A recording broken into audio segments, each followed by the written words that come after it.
morning, ladies and gentlemen, and thank you for tuning in to Around the NFL presented by FTFN Network. As always, my name is Matthew Hadawani, lead writer at FTFNnetwork.com, and I'm joined, as always, by my co-host, Nick Gardner. Nick, how you doing today, buddy?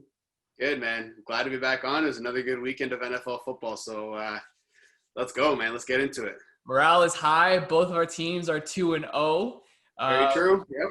Yep. Go Bills, go Bills.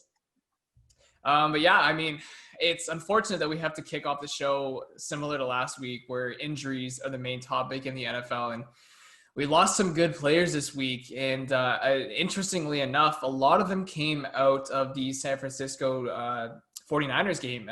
Post-game, Fred Warner raised some concerns about the turf at MetLife Stadium, saying that it was spongy and sticky. It has not been determined yet if this was the main cause of injuries to Nick Bosa, Raheem Mostert, and Jimmy Garoppolo. Interestingly enough, they have to visit the same stadium again this week, where they take on the New York Giants.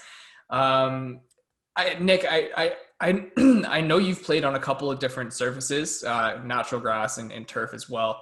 Does turf really make that big of a difference when you're playing in a game compared to grass? Solomon Thomas also tore his ACL in that game too, so it's another one you could add on for the 49ers. But it does make a difference. Your foot, it's a slight difference, but grass at the end of the day is very forgiving because it's just natural grass, cut very short and whatnot. But the dirt will come up a lot easier than a turf will, because turf doesn't move. It's just stuck there. So it's much easier to get your foot stuck in the turf. Like if you're planting one way and you twist or something, or if you're planting your foot in the ground and somebody grabs you and you twist, your foot will either, if your foot doesn't have the chance to come up naturally, it will get stuck in turf. Whereas if you're playing in grass, it'll slide and pull the dirt with you, so you can pull it across almost.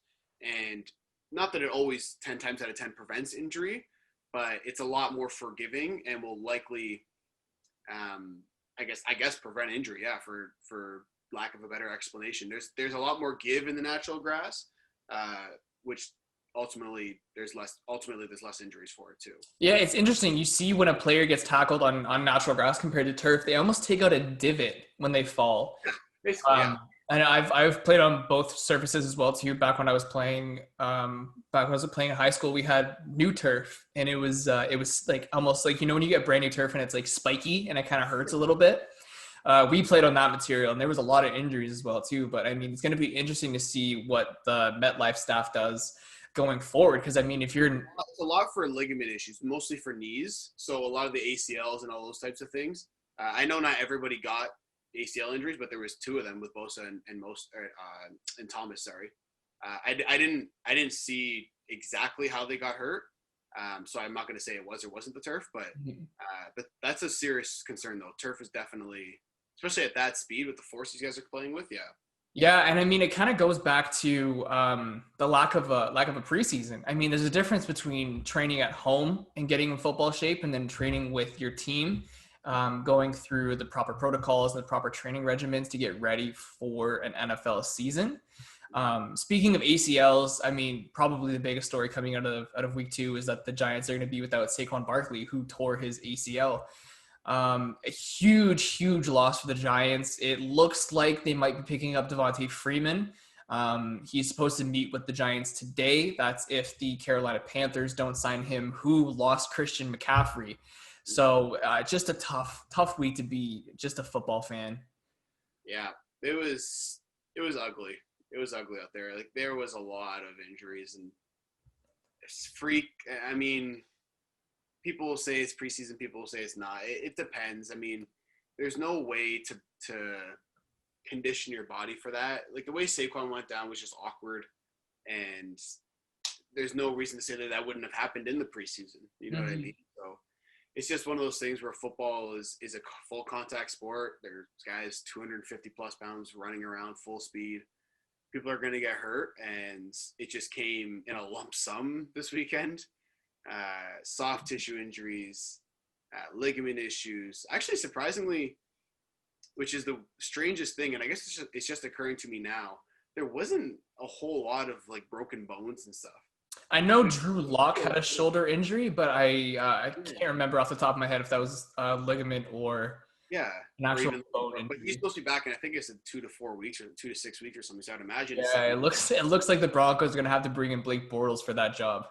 that's a tough one. Yeah. But a lot of knees, ankles, like people getting rolled up on, spraining their ankle, like things, little things like that, which is just very almost random, and that's why they all came in a lump sum this weekend, and for lack of a better term, it sucks so much because it was just it's just a bunch of fluke injuries happening all over the place. So Yeah, and to your point too, it's not like the preseason is absolved of injuries.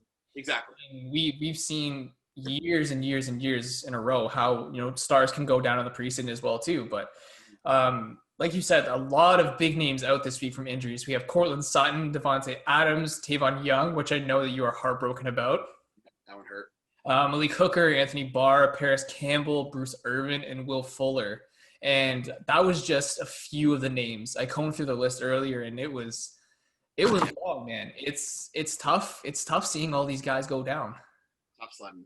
It's tough It, sledding up there, and like I said, they're all soft tissue injuries, which is honestly, I was gonna say it's good and bad. It's mostly bad yeah. because I'd rather have a guy just break a bone and then heal up, and you're back and ready to go, kind of thing. Whereas Yeah, soft, speaking of injuries, Tyrod Taylor was held out of the game due to chest pains, as reported by the broadcast earlier on in the game. This thrusted rookie quarterback and sixth overall pick Justin Herbert into action against defending Super Bowl champions, the Kansas City Chiefs, just minutes before the game. And yeah, to his credit, Herbert looked extremely comfortable. He looked pretty good for a very raw product. He threw for 331 yards and a touchdown in his NFL debut. Um, Even though he did play really well throughout the game, head coach Anthony Lynn said that if Tyrod is good to go, he will be our quarterback. And I found this a little interesting because he didn't confirm if Tyrod was going to be good to go for next week. So we could very well see Justin Herbert again playing next week. But how do you think he kind of fared against the Chiefs? well, I think Anthony Lynn didn't confirm it because I don't think he knows either, to be honest with Exactly. you. With something like a chest pain, that could be. I think Tyrod was like questionable with ribs or something like that to come into the game or come into the Mm-hmm. week. He was limited in practice or something like that. So I don't know what the whole deal with that is, but that seems like more of a medical issue than it does. I got hurt playing football kind of thing. So Mm-hmm. we hope he's okay, but we'll see what practice is like on Wednesday, Thursday, Friday, and kind of how all that goes down. But when it comes to Justin Herbert, I thought he played well. I mean, throwing for 331 yards is no small feat. And Kansas City has a pretty good defense. We saw what they did to Deshaun Watson and the Texans on the Thursday night opener. Mm-hmm. But I think I was most impressed with the Chargers defense Yes. on that in that game. They've put a lot into their defense. They have a few first-round picks on that defense. They have first-round pick Kenneth Murray, their linebacker. They have a pretty good, solid secondary. They're missing Derwin James right now, too.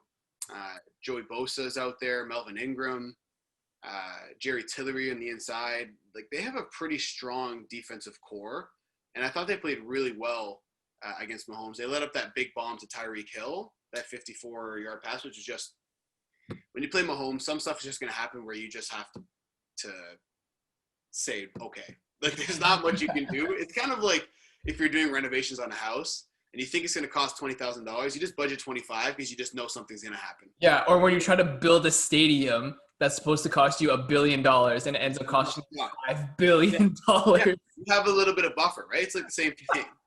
So when you play with Mahomes, you just want to play with a little bit of buffer. Obviously, they end up coming back in overtime and the field goal from Butker and whatnot. But I thought the story of the game was the Chargers defense. They played really, really well. And if they can continue to play like that, I like them because I think what Herbert gives them over Tyrod is an element of downfield passing that they don't have with Tyrod Taylor. Tyrod Taylor is known to throw, and you know this best. You were a Bills fan. I liked him when he was a backup with the Ravens as well. He is pretty good 20 yards and in, like 20 yards to the line of scrimmage. Once you get past that, he doesn't scare me as much. And the Chargers have playmakers that can get downfield, so I like them with Justin Herbert a lot more than I like them with Tyrod Taylor, given that Justin Herbert makes the same decisions or same style of decisions that he made in this game because he was protecting the ball, played pretty well. And you have to throw it down to Austin Eckler or to Hunter Henry or whatever it is, then do your thing. But having the ability to stretch the field and having that threat of an arm to go downfield with Keenan Allen and Mike Williams and guys like that, I like that a lot more than I like them with Tyrod Taylor, to be honest with you. Yeah, and to the Chargers' credit, they hung in there. I mean, like when you see Kansas City on your schedule, I mean, a lot of people automatically chalk that up as a loss, but the Chargers really hung in there.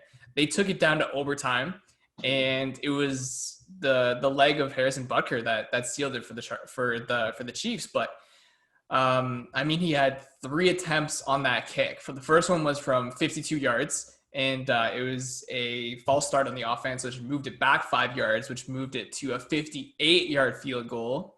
And Anthony Lynn tried to ice him. He made the kick. Before people get you in the comments, that's poor math. It was a 53-yard field goal, moved back to 58. But continue. Yeah, I didn't take grade 12 math. It's not my finest moment. But anyways, yes. Blame him. Just go ahead. Honest mistake. Go ahead. Continue. Honest mistake. But yeah, so he attempted it again.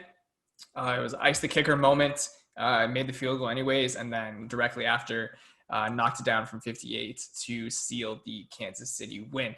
Speaking of close games, the Seahawks and the Patriots, which I believe that was your most entertaining game to watch last week. It was, and look how it turned out. You listen to it, and you're going to enjoy the games. It was a fantastic game, and there's so many different angles we can take this one from the Seahawks perspective, from the Patriots perspective. We'll kind of do a quick all-encompassing one. Russell Wilson, like I said last week, looks fantastic. He looks better as the weeks go by. Every game he plays, he seems to look better and better. He's the best deep ball thrower in the NFL. He hit a very nice deep ball to DK Metcalf. Dropped it in the just right into the basket. And it was over Defensive Player of the Year, Stephon Gilmore. Yep, which is big time. And DK is a force. People are starting to understand that he is a force. He's not just an athletic freak. He's taking time to understand how to run routes now. He can run the underneath stuff. He can run the intermediate stuff. He's not just a deep ball guy. So I like to see that out of DK. And Russell Wilson, I've said so many times how great I think he is, and one of the best quarterbacks, if not the best quarterback in the NFL currently. I found it really interesting in the actual broadcast. Chris Collinsworth was talking about how there's really 2 different types of wide receivers in the NFL when it comes to warm-up. He said that there's players kind of like Odell Beckham who are trying to do like all the super flashy catches and really just showing off for the camera. And then there's players like DK who are really focusing on game improvement stuff in the warm-up. So trying to catch that high ball in the end zone in the back corner, or trying to catch the low ball on the goal line. And to his credit, it's really been paying off. He and Russell Wilson are really a dynamic force out in Seattle. And speaking of dynamic forces, that defense stopping Cam Newton on the goal line to seal the win there. Me and you have talked about Cam Newton quite a bit on this platform here. And through 2 weeks now, it pains me to say that he's been doing really, really well with the New England Patriots, given the fact that I am a Bills fan. I am a little bit nervous. But through 2 weeks, is it kind of overreacting to say that he's a lock for comeback player of the year? No, definitely not. If the Patriots make the playoffs, I think Cam Newton is comeback player of the year. I don't think that's much of a question. I'd have to do some thinking about who was out last year and who else would be in the running. But to me, it's his to lose, essentially. Mm-hmm. But outside of the award, I just want to talk about what I saw with Cam, and I loved what I saw. Because the question all this time, I think everybody kind of knew, at least I thought I knew, if Cam Newton is healthy, he was going to be forceful at least a little bit. Because Cam Newton is 6'5", 6'6", 260. So if that guy can still run and learn how to slide, he's going to be good. But my question was, is he going to be able to throw the ball, and can he connect with these receivers that were so-called so awful for Tom Brady that made him want to leave and go down south to Tampa Bay? Because they haven't necessarily added too many people. Nobody that I can think of off the top of my head. When I think of New England receivers, I think of Julian Edelman. Yep. N'Keal Harry's there. Yep. And they have some guys out of the backfield as well. But they haven't, exactly my point, they haven't added anybody substantial that would make them, flip teams or anything like that.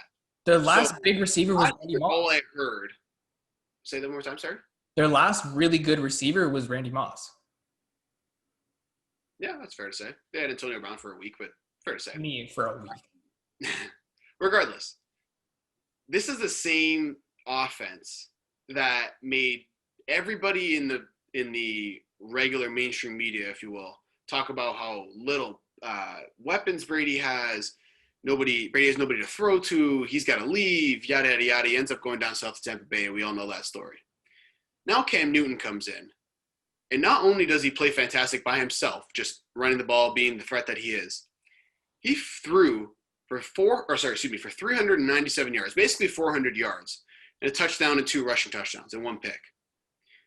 And in a 2-minute offense, when they were down 5, 35-30, what it ended up being the final. They had to go for a touchdown. 25-yard line with roughly 2 minutes left and 2 timeouts. Might have even been under 2 minutes with 2 timeouts. What Brady has been so good at for so many years, but couldn't do last year because they didn't have the weapons. Cam Newton single-handedly walks them straight down the field to the 2-yard line, or whatever it was, 1 yard, 2 yard, 3, or whatever it was, right to the goal line, and has numerous opportunities to score a touchdown. Obviously, they're pressed against the clock, so I don't think they ended up getting to 4th down. But it was 2 seconds left. Whatever the down was, they were going for the end zone. And frankly, I really did not like the play call. I think it was expected. I think if you line up in that power formation, you're going to expect Cam to run it 9 times out of 10. And listen, it's their best play, and I understand why they called it. But I think, like Cam said this in the post game, I think they went to the well a little bit too much, and it was pretty blatantly obvious what was happening. And everybody, if you watched the game, you knew what play was happening. Yeah. And listen, sometimes it works, sometimes it doesn't. But when guys know that there's 1 play left and they need to make a stop and they know exactly what's coming, they're going to try and penetrate that line a little bit harder. Okay, like they're coming with a little bit more force than they usually do, right? So if I was them, I love that play action play where they fake the run, yeah, little pop pass. I think they should have ran that because they also, not only that, but they also ran that little quarterback power to the weak side of the field where they were to the boundary. Yep. So I also think they should have ran it to the strong side first of all, where they could have maybe had Cam outrun somebody on the edge, whatever the case would have been. Or give yourself the option to throw the ball. Like I think they should have, if they didn't want the pop pass, they should have ran a pass play, whatever kind of combination they want, because at minimum, it gives Cam an opportunity to also run the ball into the end zone if he wants. Yeah. You're truly a dual threat. If you have guys running routes and if you have the opportunity to throw the ball if it's not there. But if you're running a quarterback power, it's guys pulling, people are crashing down. Like we are either in the end zone or we're not. And I just didn't like how one-dimensional it made them on that play. Yeah, and the thing I like about Cam Newton is that you can kind of run a play action with yourself. I mean, that pump pass would have worked perfectly. I mean, you saw Cam get the ball, lean in like he was going to run, pop back out on his back foot, and then throw a dart to the end zone. If you run that same play, that's a touchdown. That's a win for the Patriots. Yeah. Or even a pop pass over the middle. Like I know Tim Tebow made that famous, like a little jump pass. Yep. Something like that. I think that would have been, because I know Seattle was coming in hot, coming right off the timeout. They were refreshed. They need just one stop to win the game. And yeah, I thought it was a little bit, the offensive line did a terrible job blocking, to be quite honest with you, but I don't blame them because the Seahawks front, whatever, more than front four, would have been like front seven, was coming with complete force, disregard for any receivers that would have been potentially out for routes. So yeah, I think everybody in their goldfish saw that coming. Pretty much. Moving on here, when we were writing up the rundown for today's show, we had a couple of game recaps, and Nick goes, "Yo, where's the Falcons and the Cowboys game?" I was like, "Oh no, I forgot." So he hijacked the Google Doc once again, and Nick, the floor is yours. Go ahead, man. We gotta talk about this. This is a little bit. I mean, this is just unacceptable. It truly is just unacceptable. So I'm at work for everybody to know. I work at Sportsnet in downtown Toronto, and I was up on the 4th floor, and I had a couple TVs to myself. So I put my game that I was doing for work on, and I put the best game of the 1 o'clock games that I thought, or what I thought would be the best game, Falcons Cowboys, and I was right, by the way. So I put it on the corner of my TV, and I'm doing my work, and I kind of glance over, and I'm like, oh wow, Falcons are up 20-0. Wow, that sucks. Zeke fumble, that sucks. I'm not a Cowboys fan, so I don't really care. I go, that sucks. I look over at halftime. Well, what's the score, man? 29-10. Oh, yeesh, that sucks. I might as well turn the channel. So I keep it on, whatever, and I'm not really paying attention at this point. Then I look over, and I see the Cowboys have scored a couple touchdowns, and I'm like, oh, that's cool. Still a pretty big spread. 39-24 with under 5 to go. I'm like, okay, I'm finish up my work here. I'll change the channel to whatever game I want for the 4 o'clock games, and then, go Falcons. Whatever. I'm not even a Falcons fan either, so it really doesn't matter to me. And then it literally went downhill after that. Literally went straight downhill. Like, I'm talking triple black diamond, fresh pow, down the ski hill. Like, when you're talking, you lean? Absolutely. Like, no pizza, just 2 skis straight down the hill. Oh, my God. So the Cowboys score a couple of touchdowns quick. Keep in mind, 39-24 is a 3-possession game. 3 possessions with under 5 minutes to go. How is that even possible? So if you didn't watch the game, the Cowboys score a quick couple touchdowns, and then need an outside kick. And, oh, my goodness. And the Falcons just stared at it. Okay. So Greg the Leg, the toughest thing about an onside kick for everybody that's been on the hands team, and I do not have good hands, so I've never been on the hands team, but this is what I've heard, and this is what I know about football, is the bounce. The bounce is the most lethal thing on the hands team, and that's what makes everybody scared to be on it, because you don't know where it's going to go. If you ever bounce the football, you never know what direction it's going to be in. It'll make you look very unathletic if you try and grab a football and it bounces the other way. But Greg Zerline, puts it parallel to the ground. So this is perpendicular, this is parallel. He puts it like this and essentially just kicks the side of the football, and it just starts spinning just like this. Just straight, just spinning parallel to the ground. Just keep spinning. Doesn't hit the laces, it just spins. And it's just skidding across the turf. So it hasn't caught any air. It hasn't done anything. This was quite literally, and usually for reference, people put the ball somewhat parallel, like on a different angle, whatever you want to do. Usually kick the inside. Or they kick the top of it, which is what they hammer the top of it so it fumbles quickly. Yeah, it topples over. And then it'll pop up at one of the things. There's so much force. And that's what makes it so difficult to catch an onside kick, because you never know. You don't want to try and grab it when it's still the initial force, but you also don't want to sit back too long for where the pop-up's going to hit, because you never know where the pop-up's going to go. And that's why guys, when they onside kick, usually have to jump so high and yada, yada, yada. This was quite literally, and I've watched a lot of football in my life, the easiest onside kick I think I've ever seen in my life. There was 5 Atlanta Falcons sitting there watching a ball spin parallel to the turf, which means that it will not bounce. It will not bounce. It is parallel to the turf. Not perpendicular, parallel. It's going with the turf. And these guys stared at it. I don't know if they thought it was not going to go 10 yards. So, yeah, I was going to jump in there. They thought it was going to go out of bounds. But you literally had to sit there on your knees and just pick the ball up and hug it. Well, post-game, some of the Falcons on the hands team were saying that they weren't sure if it was going to go 10 yards, so that's why they didn't pounce on it. But as soon as it gets to 7 and it still is spinning, you need to go grab it. There's still force in the ball. It's going to keep carrying. And the only way the Cowboys can get the ball is if you touch it before 10 yards and you don't actually secure it. Like, you can't grab it and hold it against you and have guys try and rip at it. It's your possession if you grab it. Mm-hmm. You just need to hold on to the ball. That's all you need to do. You can easily have grabbed it and turn your back to the Cowboys and make them jump over top of you and try and grab it. By then, the whistle's blown and you're good. It clearly wasn't going out of bounds. It was a good couple of yards from out of bounds. And it's still obviously spinning, so it's going to go 10 yards. And as soon as you get to like 9.5, 10 yards, the Cowboys are on it, and then you're in a dogfight 50-50, whoever's going to get the ball. That is just completely unacceptable. Completely unacceptable. Like, how is that possible? Like, which one do you think is worse? Do you think this onside between the Falcons and the Cowboys is worse than the one in I think it was the NFC Championship game between the Packers and the Seahawks? I think that one was 2014, where it popped up, hit off of the receiver's helmet, and Seattle recovered it. Oh, I do. I vaguely remember that. I can't remember who the player was, but I know he got that's bad given the context, because it's the NFC Championship game. But this was bad. Like, I've heard this stat a few times.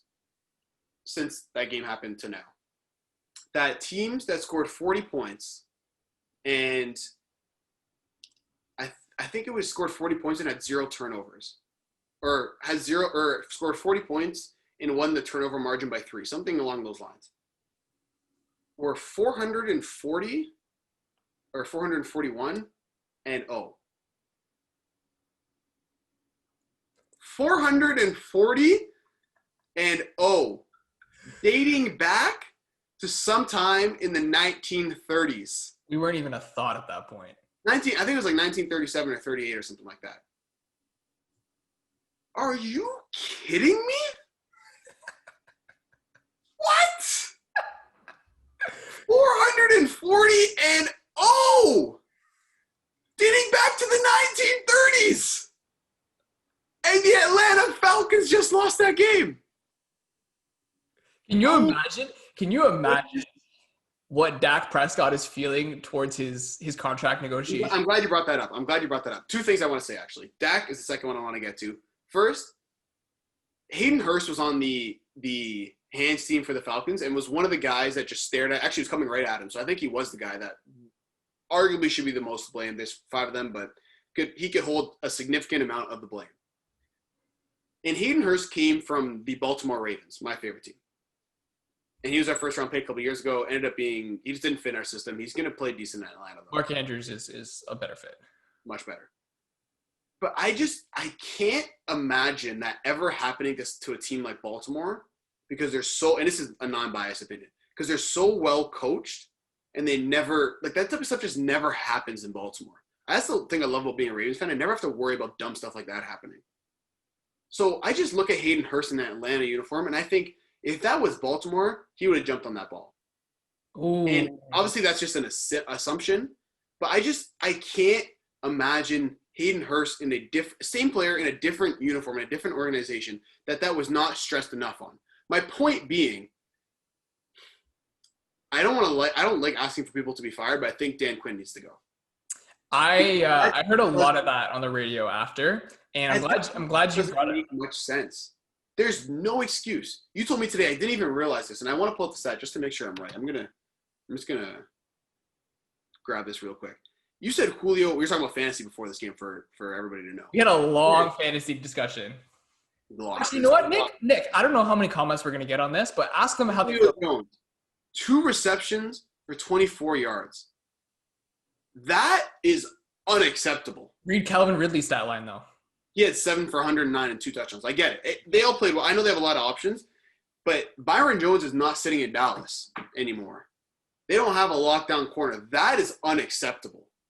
You put up 40 points, I understand. But with 5 minutes left and you're up 39-24, you can't get a win? You just signed Todd Gurley, bringing him back to the ATL where he's from. Georgia dog, like all this stuff. You can't run the ball or figure out a way to get a couple first downs. That's embarrassing. On 2 possessions, because they have to score, get the ball back. Excuse me, they have to give the ball up. Dallas scores. Give the ball back to Atlanta. Dallas scores again, then the outside kick. So you had 2 chances. You couldn't get 1 or 2 first downs? Are you kidding me? If Matt Ryan just threw for 270 yards and 4 touchdowns, and you couldn't throw the ball and get a couple first downs? Oh my God! I'm glad you brought up. Quinn being fired because through 2 weeks, again, we're gonna overreact to a lot of stuff here, but there's a lot of coaches on the hot seat, man. A lot of coaches on the hot seat, and you picked one, and I picked one here. I'm gonna kick it off, and I think that the coach who has the hottest seat of the hot seats is none other than old Matty Patricia with the Detroit Lions. Oh, excuse me. And this is a stat that I want to read out here, and I want you to guess who is who. Okay. One coach is 9-24-1 through 34 games with the Lions. Okay. Another coach was 19-15. Which one is Matt Patricia? And which one is Caldwell? Sorry to cut you off there, but I just had to say I know for a fact 19-15 is not Matt Patricia. That dude. Jim Caldwell was 19-15 through 34 games with the Lions.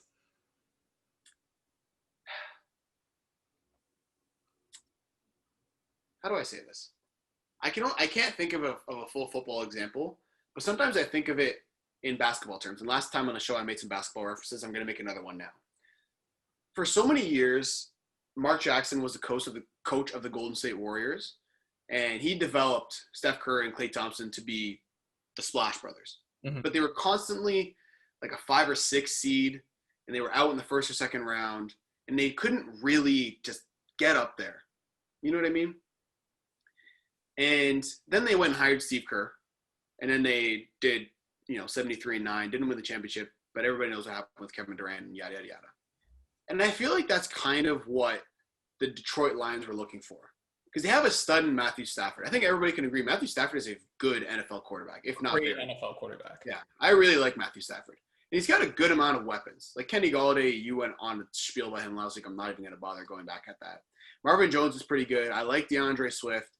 Like, they always have decent runners in the backfield, Kerryon Johnson. They don't have any studs, but they're decent, and they're serviceable. They have an all right defense. They're not fantastic, not bad, but they're serviceable. I still don't understand why they didn't take Isaiah Simmons. Yeah, that was questionable. But regardless, they've always been decent, Like, they can pick up 7 to 8 wins in a year. And that's kind of where they were with Jim Caldwell. And it feels like they let him go to let Matt Patricia try and take them to the Steve Kerr level. Mm-hmm. And it hasn't got there. And frankly, it's gone the opposite way. Yeah, I want to read out a quote here. Ugly in Detroit. Terry Bradshaw said that if you ask me, it's pretty simple. When a coach comes in, he should make a difference. This guy has not made a difference. This quarterback is being wasted. I agree. I wholeheartedly agree. And Matthew Stafford's best years are being wasted with Matt Patricia right now. My brother's a big Lions fan. I could not tell you why. So I kind of always follow the Lions a little on, a little off. And one thing I've noticed about Matt Patricia is that he is synonymous with blowing leads. But anytime you bring them up to him, he is the first person to remind you that he was the defensive coordinator with the New England Patriots when they picked off Russell Wilson in the end zone. So interesting. He was supposed to be this God-send defensive coach who was going to come in and turn the Lions around. And if anything, he's made them worse. Yeah, he hasn't done that. And his calling card, which is defense, hasn't been great either. No. And that bothers me, because it always felt like the Detroit Lions were a good defense away from being, good. And because Matthew Stafford can put up points. I'm not worried about Matthew Stafford. But that just hasn't been the case since Patricia's been there. And I don't know. He is they played the Cardinals this week too. So they're looking at 0-3. Yeah, if he's not fired at the end of next week, I don't know how else. Next week. Wow. There's 4 games in a row where he's blown a lead. They were beating the Packers 24-10 at one point. And then they turned around, and I think they lost like 40-something to something. Yeah, I think it was like 42-24 or something, like 21. And this is nothing new with Matt Patricia. Last season, the Lions led in majority of their games, but they can't close them out. Mm-hmm. And to your point about bringing in Steve Kerr, if I'm a Detroit Lions sitting in that locker room at 0-3, and this stooge has costed us 3 games in a row, what's going to get me motivated to finish out the season other than a new head coach? Yeah, that's fair. That's a fair take. 3 weeks into the season is tough. But you know what? You're not wrong, though. You're really not wrong. I don't disagree with that. Like I said, I don't like calling for people to be fired, but no, it's somebody's livelihood. It's the same way we don't cheer for injuries. It's on somebody's head, and in Detroit, it's looking like it's on Matt Patricia's head. Yep. I'm going to make my own segue here. Somebody else who has a lot on his head, and frankly, is not doing squat with it, is good old Adam Gase. Good old Adam Gase. I said it last week. Of his Super Bowl championship with the Denver Broncos. And that one or two seasons where Manning was fantastic, and he had Eric Decker and Demaryius Thomas and Julius Thomas and Wes Welker, and he was just unreal. And for some reason, it's 2020, and this guy still has a job as a head coach in the NFL. I said it last week, and I'm going to say it again. I am now referring to the New York Jets as the New Jersey Jets, just because they should not be associated with the state of New York at all, because my Buffalo Bills are there. All right. That's a fair take. I can't get mad at you for that. But Adam Gase, there's so many places I want to go with this. First off, Le'Veon Bell is there on a big contract, and that's obvious. Yep. But he's made it so obvious that he doesn't want him there on that contract. It's time and time again. Well, just use the guy. Just use him. He's already there. He's already under contract. He's already got how much money and guaranteed money. Just use him. He's already there. And then if you don't want him, use him till his tires there's no tread in his tires kind of thing left. Move on. Ship him out. Ship him out if you want. Like, I don't get it. You have a young quarterback in Sam Darnold who needs help desperately. Desperately. And you have an all-pro running back and you don't want to use him. And you haven't built the offensive line well. You have pretty much nobody at receiver. You have an average defense at best, and then you ship out your best player for 2 first-round draft picks. Well, I mean, to that point. And that best player just made a goal line stand on Sunday Night Football. To that point, Jamal Adams. He was flying all over the field, by the way. Jamal Adams was a stud on Sunday. He was buzzing. But he also made it known that he didn't want to stay. Because they weren't going anywhere. And I believe, I could be very wrong on this, but I believe he called out Adam Gase saying that he's not the man for the job there. Probably. Because he's not wrong if you said that. He's not wrong. And we were talking about this pre-show too. The Jets are just in such an awkward situation now. Because this offseason they're going to have to pick up their 5th-year option on Sam Darnold. Yep. And that's looking like he was a 3rd overall pick. So that's looking like, I don't know off the top of my head, but like probably around like 10, 15, 20 million. About that. Yeah, like probably something in there probably. Which I guess is still relatively cheap for a quarterback, but Sam Darnold hasn't exactly panned out, I'll say that. Yep. So the Jets, which they look like they're on their way to a nice, very, very cute number 1 overall pick. Yeah. Where do they go with it? I'm excited about this because we talked about this pre-show. Do they take Trevor Lawrence? Do you take a quarterback? Do you take Trevor Lawrence? Do you take Justin Fields? Do you take Trey Lance out of North Dakota? Do you go receiver and take Jamar Chase? Do you go defense and try and get Gregory Rousseau? Yeah. What do you do? Do you move back and take one of those guys we just picked or we just named outside of that aren't playing quarterback? Do you sit and take the guy from Oregon, Penei Sewell? I'm pretty sure that's his name. I might be incorrect, but I'm pretty sure. Sewell. You could go Micah Parsons. Yeah, Micah Parsons. Yeah, do you want to move playmakers? But it all depends on Sam Darnold, because we were saying the same thing 2 years ago. 2 years ago. 2 years ago with the Arizona Cardinals. Mm-hmm. Oh, you just drafted Josh Rosen. He's 7th. And honestly, I was kind of on that train too. You just drafted Josh Rosen 7th overall. People thought it was a great pick because he slid to them. Give him some weapons. Give him some time. Build up the offensive line. And then the Cardinals said, no, we're picking Kyler. Yeah. Well, that was more Cliff Kingsbury than it was. And we don't care what happens. And now look at the Cardinals. They completely transformed their team. But you know what they did? They got rid of their old coach and brought in Cliff Kingsbury, who had a losing record at Texas Tech. Yes, and we're not going to get into that because nobody thinks he deserves a job. But you know what? Got to give him credit because he's doing a good job. Mm-hmm. And they brought him in to be that Sean McVay type, innovative offense. Let's move people around, all this spread out, all this type of quick-paced offense that they have in college that they're bringing to the NFL now. And Kyler Murray's the perfect guy to run that. So if you're the Jets, do you want to go the traditional route? Because keep in mind, Arizona also doesn't have a great offensive line. No. Defense, not great, right? They had the same issues that everybody else had. So Josh Rosen couldn't move. That was a problem for him. Sam Darnold can't move like that. That's a problem for him. And he doesn't have targets on the outside. That's a problem for him. But would picking Trevor Lawrence cure everything that's going on? This is what I'm trying to say. And nobody knows what the draft position is like and where guys are going to pan out and whatnot. I don't hate the idea of the Jets staying at number 1 if they get it, and picking Justin Fields, or moving back, depending on what people think, like what the consensus ends up being, can they move back and snag a better player? Or snag the player that they want, aka Justin Fields.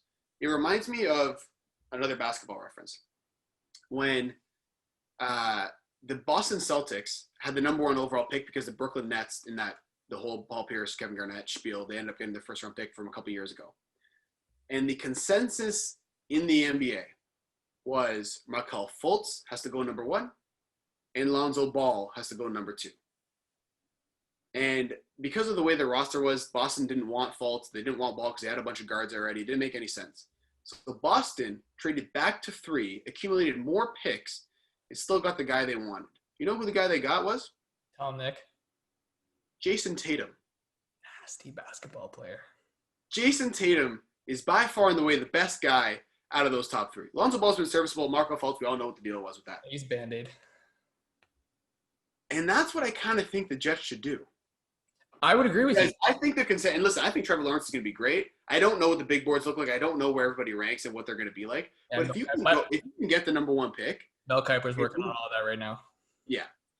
If you can get the number 1 pick and move back to 3 or 4 and accumulate more capital and get a haul or of some sort or whatever and still get Justin Fields. I'd do that trade in a heartbeat. I love the idea of that. But that needs to be coupled with firing Adam Gase. I don't think I'm going to find anybody who's going to disagree with you with that. And I'm kind of happy that you brought up Arizona there. And I'll say if we do one thing really well on this show, it's segues. Because the next thing I want to talk about here is overreaction to early MVP voting. And you had picked Kyler Murray. I did. Kyler Murray is special. He's mini Russell Wilson in my eyes. And I'm not going to give away your pick, but it seems pretty obvious. But Kyler has been really, really good. In the first episode that we did, and I don't remember if it was the episode that aired or if we did the preview episode, but I essentially called out the Cardinals. And I said, okay, you got D-Hop, you got Isaiah Simmons, you got a pretty good roster, you got Kyler Murray coming to his second year, you have Cliff Kingsbury, who everybody loves, says is a God savior. Let's see what you're made of. Let's truly see what all this hype is about. And frankly, they shut me up. They have lived up to the hype. They shut me up because they have lived up to the hype and then some. We all know San Francisco is probably not the team. Well, they're definitely not the team they were last year. They've been ravaged by injuries now, so that's a tough go of it. And who hasn't? Yeah.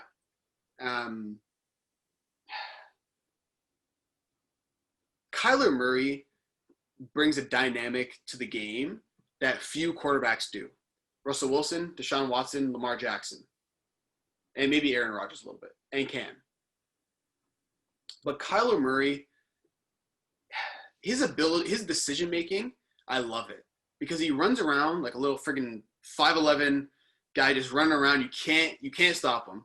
And he's so quick and so elusive that, like, I think he's actually a bit underrated in terms of the way he can run the ball. He is a force running the ball. I said this last week, but I'm going to say it again because it applies to Kyler Murray. Same thing with Clyde Edwards-Helaire, where he's like small in stature, so you have to try and find him first, and then you can tackle him. Same thing with Kyler Murray. Yep. And not only that, but Kyler Murray, and I love the Cliff Kingsbury offense with Kyler Murray because he doesn't have to sit in the pocket and go through his progressions. He does to an extent, but it's not Aaron Rodgers-esque where it's, okay, you got, a couple combinations on one side, a couple combinations on the other side, read the defense and see what happens. Like, he kind of knows where he's going with the ball. 1-2, and he's gone probably, like in most cases. And I really like that style of offense for Kyler Murray because at 5'11", one, you don't want to be taking hits if you have to sit in the pocket. And two, literally being at 5'11" behind a bunch of 6'5" guys, that's not easy. It's hard to throw over people like that. And it changes angles and things, and it's difficult in that sense. And that was a knock on him coming out of school. People said he's too small, right? And like even look at the Cleveland Browns with Baker Mayfield, and he struggles when he sits in the pocket like that. But if you watch the Thursday night game, a whole boatload of his success was naked bootlegs and play action passes and understanding where you're going to go with the ball and what you're going to do, right? And Baker Mayfield's 6 feet, right? So, and they also came from the same college offense at Oklahoma, Baker Mayfield and Kyler Murray, back-to-back Heisman's, if I'm not mistaken. Yep, back-to-back Heisman's. Yeah. So that's what I mean. That type of offense fits Kyler Murray so well, and it's kind of what like the Ravens did with Lamar last year, where it was 1-2 and then you're out kind of thing.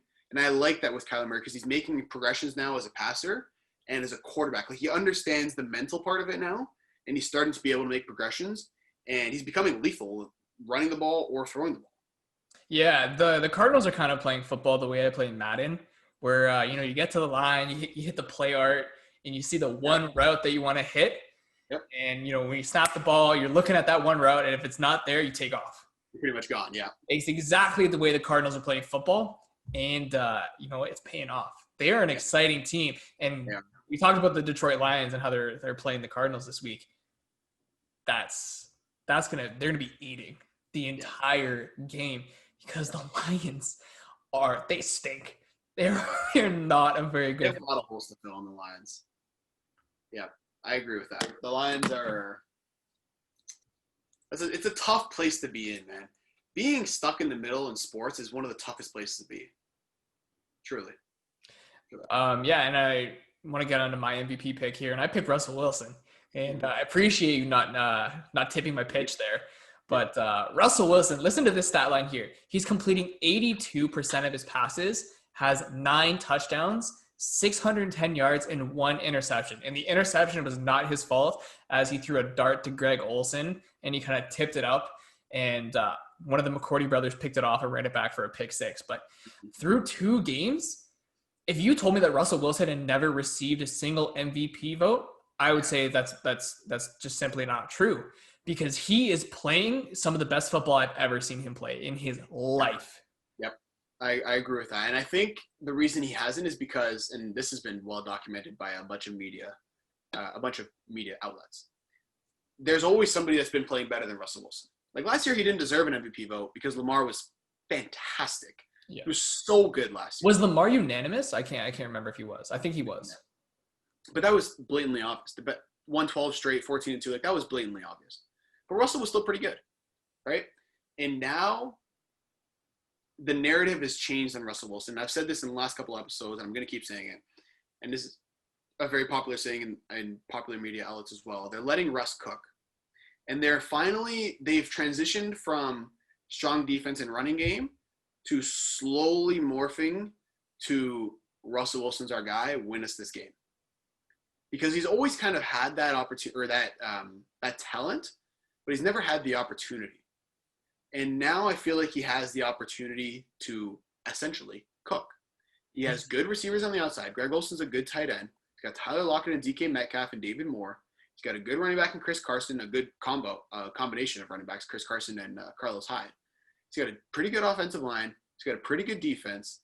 I like the Seahawks a lot. Russell Wilson scares the heck out of me. And they're finally letting him let it rip. Just calling, it sounds simple, calling more passes than runs. Obviously, and then on top of all that, Russell Wilson can run on you. He's so hard to defend because if you play zone, he'll dice you up because everybody's watching him. If you play man, you're covering your man, you're not even watching the quarterback, he's gone. And nobody can cover him as a spy. Maybe one of the only people in the NFL that can actually cover him as a spy is Bobby Wagner, who plays on his own team. He plays on his team. So unless you have, the only guy I can really think of that maybe could cover him is like a Derwin James, who's hurt right now. But that's such a specific type of player. Or Isaiah Simmons maybe.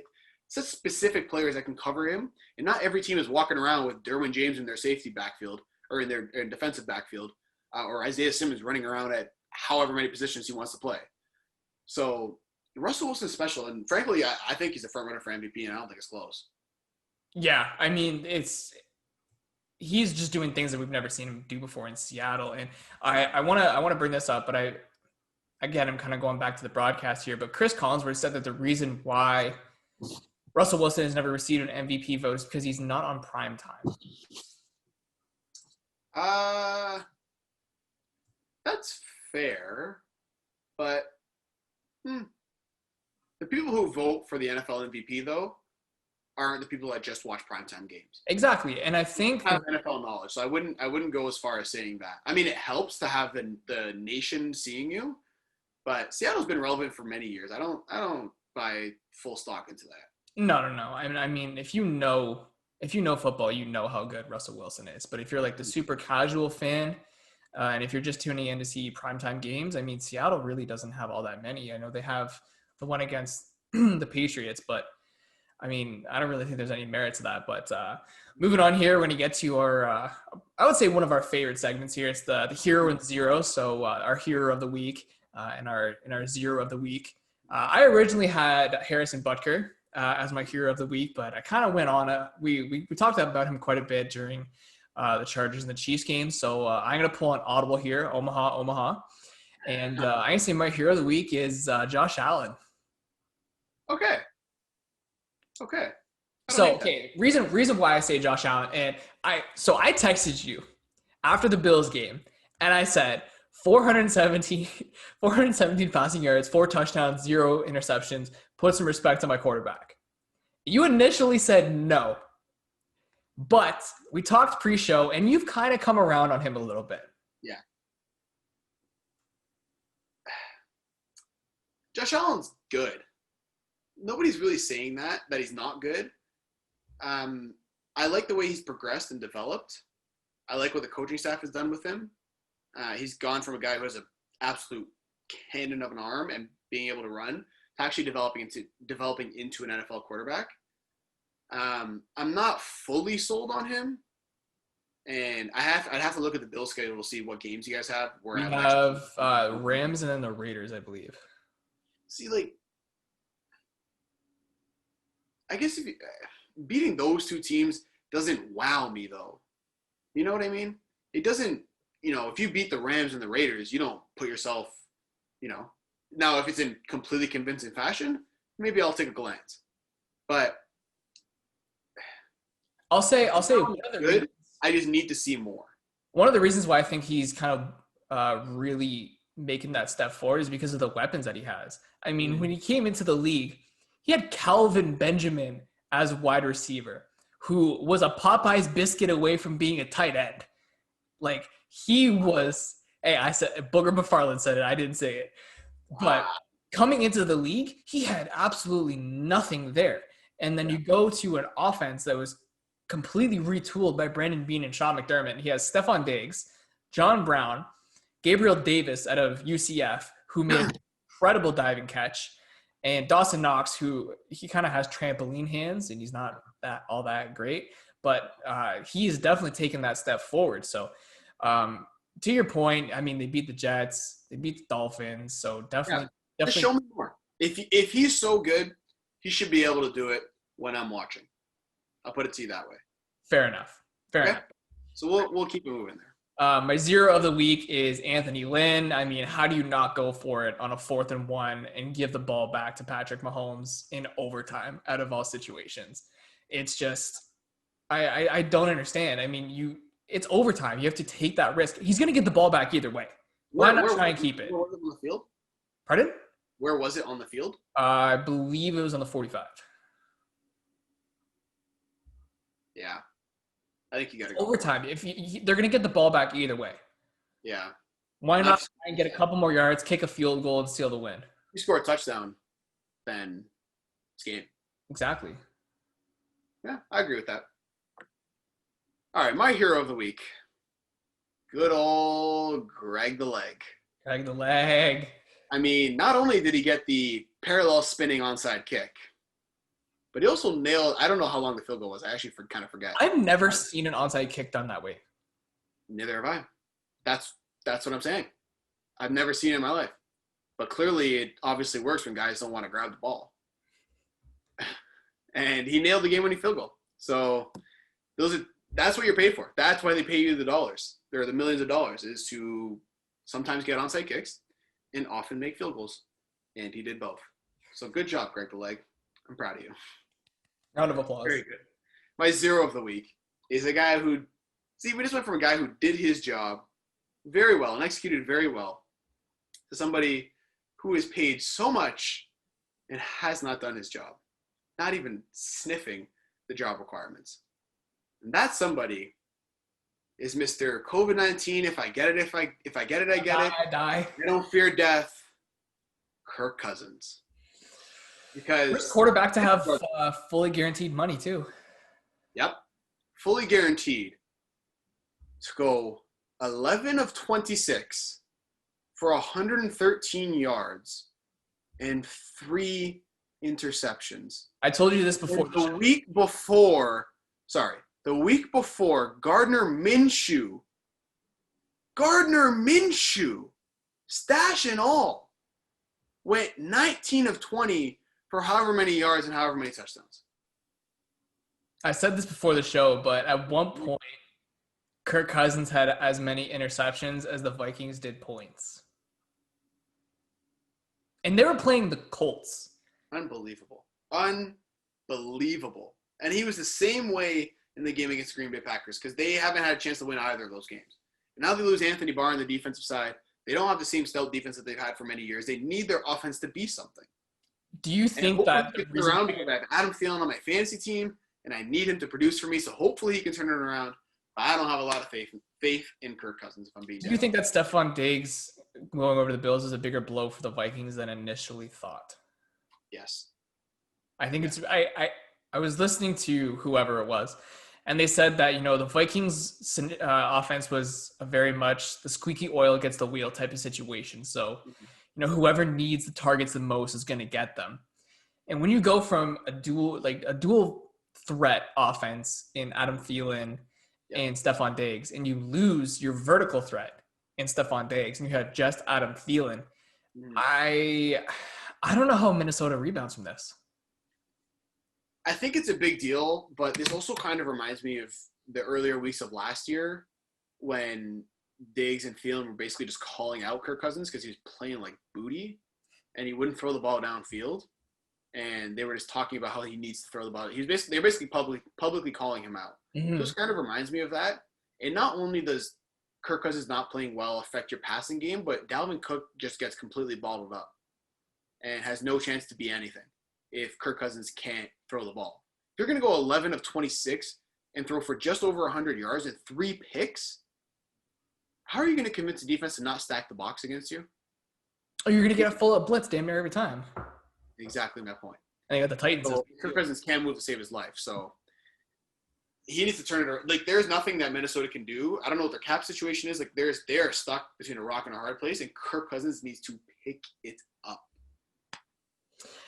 Again, another great segue here. Speaking of Gardner Minshew, they take on the Miami Dolphins in Thursday Night Football. I'm going to be honest, in our rundown here, Jags versus Dolphins preview is blank. Yep. I don't know how you get hyped up for this kind of game, and we talked about it again pre-show, but Thursday Night Football has been kind of lacklustered over the previous years. I mean, we went through the schedule of Thursday Night Football games, and outside of the Chiefs and Texans, there's only like 3 that are really, really watchworthy. And last week we had the Browns and the Bengals, which turned out to be a pretty quality football game. But I mean, Jaguars are kind of in that kind of, are we tanking? Are we trying to go for it type of situation? And the Dolphins are just trying to ride out Ryan Fitzpatrick until they get to Tua.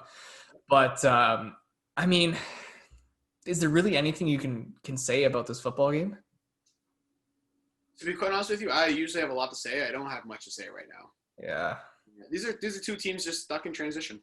They are stuck in transition. Like you said, the Dolphins are trying to ride out Ryan Fitzpatrick, and I'm a huge fan of letting guys sit for a full year, so I would like to see him play and stay healthy so that Tua can sit, get fully healthy, and understand how the NFL works. And then I think he's going to be a dog when he gets in whenever he does. Yeah. Jags are just – we know how I feel about the Jags. Why would you trade Leonard Fournette? He just ran for a buck something on 20-something carries with the Bucs. They didn't even trade him. They released him. Sorry, yeah, released him. Pardon me. Just I don't even know what they're doing. They're just 2 teams stuck in transition. I would love to give you guys a good preview. I truthfully cannot. Yeah, I just kind of have a feeling. I have a feeling this is just going to be a garbage time football game. Yeah, kind of. I mean, it's There gonna. doesn't even need fantasy relevance. Like I can't make any connections here for you guys. Yeah, it's tough, and I mean, like this Thursday football has been like this for quite a while. I mean, they really don't pull all the big games like Monday night and Sunday night do.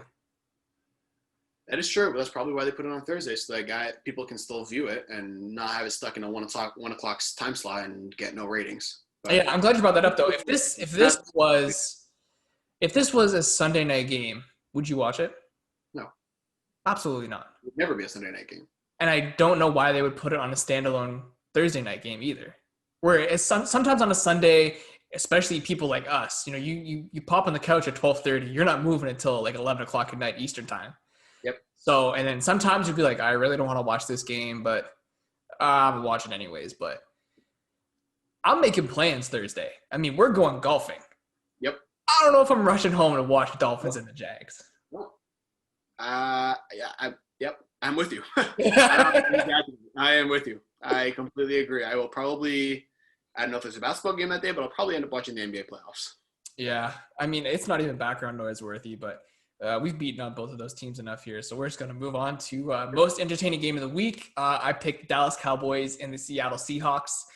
And I see your pick here, and I was going to pick that one, but I left it to you because I know that you're going to have quite a bit to say about this one. But so, yeah, I picked the Cowboys and the Seahawks. And, I mean, coming off week 2, this is easily one of the most interesting games of the week.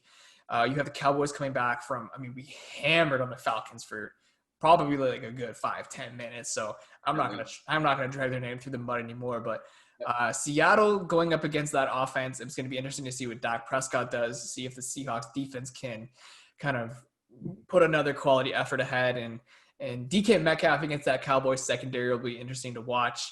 And I can see you kind of getting a little bit jittery. I know you want to talk. So I'll throw it over to your pick for the most entertaining game of the week. No, you covered it. That's a good game. I like that Seahawks Cowboys game. What do you know what time slot that is? Is that 4 o'clock or? While you talk about your pick, I can let you know. All right, thank you. Well, I know what time slot my game is, and it's Monday Night Football.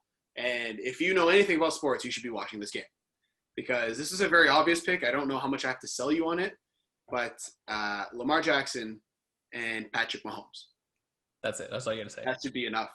That should be enough because these are quite possibly 2 of the best teams in the league. This is what everybody wanted to see last playoffs. But obviously, the Ravens didn't hold up their end of the bargain. But I don't even know where to go with this. There's so many places I could go. Lamar Jackson's electric. Their offense is electric. The Ravens' defense, I think, is fantastic. One of the better defenses, if not the best defense in the league. Patrick Mahomes, I'm not even going to bother saying anything about him because we've run out of adjectives to describe him. That offense is just as electric. Their defense is better. I'm curious to see how they match up against Lamar. But I really want to see how the Ravens D plays against Patrick Mahomes. How do their defensive backs, how do Marcus Peters and Marlon Humphrey play? We've got a couple of young safeties in the back end, Deshaun Elliott, Chuck Clark. How do they play against Patrick Mahomes? Does their defensive line get enough pressure on Patrick?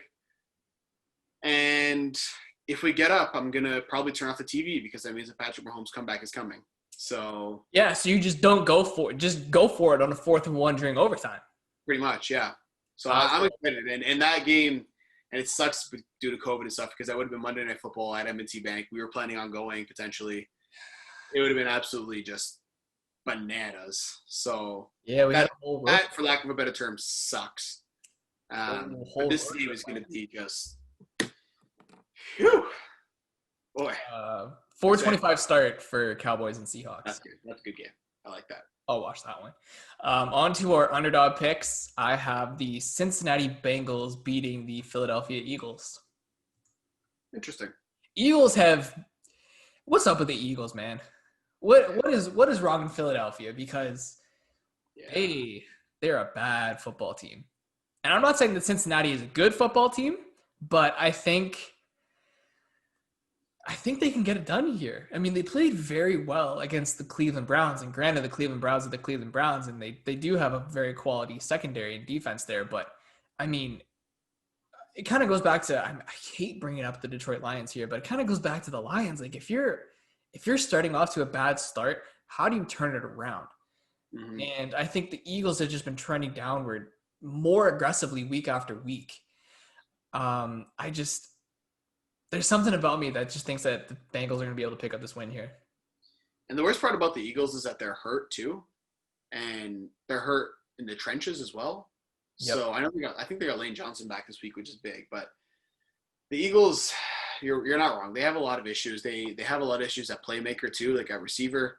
They just got Miles Sanders back, which is good. He played well. Mm-hmm. Carson Wentz is he's not making the right decisions. I don't know what is going on with his mental, but he is just seemed to lost the form that he had before he tore his ACL.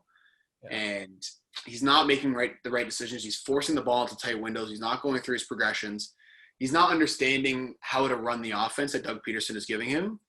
And he's making multiple incorrect reads. And he's trying to hit a home run on every play. And it's starting to affect the win-loss of the Eagles. Like, it's not just one or two interceptions here and there. It's starting to accumulate. Mm-hmm. And he's making very poor decisions. And I don't love what I see with Philly. But then again, it's also correctable. So it's not like he's falling off a cliff. And I actually am curious if the Jalen Hurts pick had anything to do with where Carson Wentz is, because I was gonna say real quick, do you think that they regret moving on from Nick Foles? But I mean, with that pick, I don't think so, because Foles would not have been playing anyways. And they expected Carson Wentz to be Carson Wentz. And if they want a good backup, they drafted one for cheap, and they don't have to pay him what Nick Foles wanted, which is, 10, 15, whatever it was, $1 million for a backup quarterback. It's just ridiculous. Yeah. But I don't know. Carson Wentz he's got to check in mentally.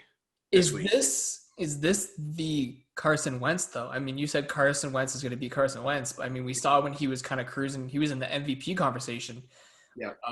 And now he's just a shell of himself. And to your point, I think that draft pick has a lot to do with it. And people were up in arms when they took another quarterback, but I mean, I guess the Eagles head office knew something that we don't know. And it looks like Carson Wentz he just doesn't have it anymore. I don't know. I wouldn't go as far to say that. And they're still committed to him long-term in terms of money. So I don't know if I would full on say that Carson Wentz isn't what people think he is. He's regressed, that's for sure. Is he an MVP candidate? I don't know. He has a talent to be, but he has to start taking the small plays. Because at quarterback, you get in trouble when you start to try and make a home run on every play. And he was forcing into tight windows that he normally doesn't do. And he's usually pretty safe with the ball. He does fumble a good amount, but he doesn't throw a boatload of interceptions. So this is out of character for him. And it's not necessarily what I expect out of him. I don't think Jalen Hurts sees any time this year because of Carson Wentz's contract situation. But, I mean, he has time to figure it out. But I would like to see some urgency out of him. I remember in the postgame he said that they're 0-2 and the sky is not falling kind of thing. Which is true, because the NFC East is a disaster. But, I mean, I would like him to hold himself accountable a little bit, I think. I want him to recognize that he is not playing well and that a lot of it is his fault. And then maybe I would feel a little bit better about it. Yeah. We're going to move on to your pick here in a quick second, but we've been doing a lot of these cross-sport analogies today, and I think right now Carson Wentz is kind of like a walking knuckleball. When you throw it over the plate, you're either going to get a home run or you're going to get a strikeout. And I mean, he's really forcing those 50-50 balls right now. Mm-hmm. And I mean, I could see the Bengals upsetting them for sure. I agree with that. Okay, my pick is going to be Packers over Saints. The Saints are 3-point favorites. And this is purely based, well, not purely, this is based off a couple things. The Aaron Rodgers revenge tour is alive and well. Devontae Adams needs to be healthy, though. If they don't have Devontae Adams, then I don't love this pick. If Michael Thomas plays, that could change things. You got a little person. You got some. I do. I have him in my fantasy league. I'm debating if I should trade him. I'm going through it right now, but that's regardless of the point. The Packers are strong. The Packers are really strong, and we're talking about MVP candidates. Like, if Aaron Rodgers keeps playing like this, he's going to be in that mix. And Aaron Jones had a fantastic day last Sunday, this past Sunday, I should say. He had a fantastic outing. So if they can start running the ball again, getting back to what they did a lot last year, running the ball, play action with Devontae Adams, finding some other weapons for Aaron Rodgers. Like I think they went 13-3 last year or something. Like people kind of forget that. They went 13-3 and drafted a quarterback instead of a wide receiver. Exactly. So they have a couple years left. Really use right now because Devontae Adams is injured. Yeah, exactly my point. So I like the Packers in this game. I think Aaron Rodgers is going to go crazy again. You think he's going to go buck? I didn't. Man, definitely is. I don't trust Drew Brees and what I saw last night. Especially if Michael Thomas is out again, which is he's probably going to be out. I know he wants to come back, but I don't know. Even if he comes back and he's not fully healthy. Mm-hmm. Oh dear God, Drew Brees looks like he's missing something. Yeah, and I can't quite put my finger on it, but he looks like he's missing something. Yeah, I mean, we came off that huge injury last year where I think he missed 5 weeks. Yeah, I think it was a thumb injury. Yes, it was a thumb injury. But yeah, the Saints didn't look very good last night, and the Raiders tight ends just completely had their way with them last night. And Waller played fantastic, but I wouldn't be surprised if that line shifts and the Packers become the favorite, just from what we saw. But yeah, the Saints really just did not play Saints football last night. But definitely some games to watch here. I mean, oh yeah, we are in the flesh of it now, baby. We're rolling. Yeah, and hopefully next week we don't have as many injuries to cover. But jeez. It doesn't look like it's going to get any better, but that's the show. Thank you so much for watching. Click like if you liked it. Click subscribe if you really liked it. Tell all of your friends. Make sure to follow our social medias. Twitter at FTFN Network. He's at Gardner_Nick. I'm at the Hadawan. Please don't judge me. Twitch.tv/FTFN. You can catch our tailgate videos there. And obviously you're watching this on YouTube on FTFN Network. Thank you so much for watching. We'll see you guys next week.